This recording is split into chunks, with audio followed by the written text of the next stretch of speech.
vídeo. Eu fiz como fazer o óleo, como mandar o óleo. Pessoal, vou aqui ensinar vocês como fazer o óleo de verdade. Vamos lá. Primeiro eu vou ensinar a posição.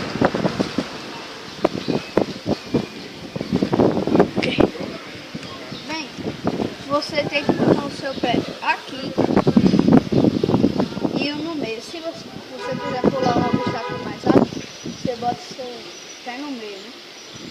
Aí, quando você agacha, quando pular, você vai encontrar ele aqui atrás, ele vai raspar até aqui. Ele vai estar mais abaixo. Quando chegar aqui, você empurra para baixo. Vou fazer aqui para mostrar para vocês parado, depois vou fazer andando.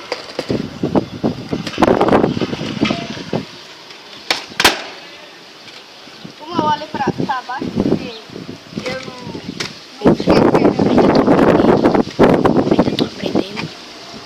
e também porque eu ainda estou aprendendo. Bom, o óleo é para iniciantes que ainda estão aprendendo o flip, que ainda vai aprender. É a primeira manobra que você vai aprender no esqui. Vou tentar andar aqui. Eu acho que agora eu consigo, né?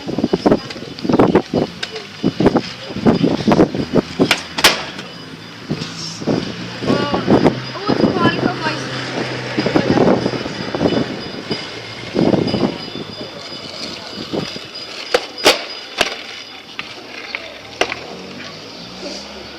Bom, galera, espero que vocês tenham gostado do vídeo.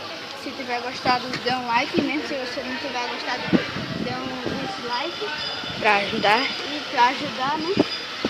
E também vocês podem Se inscrever. botar aí no comentário, se inscrever no meu canal se vocês gostaram do vídeo.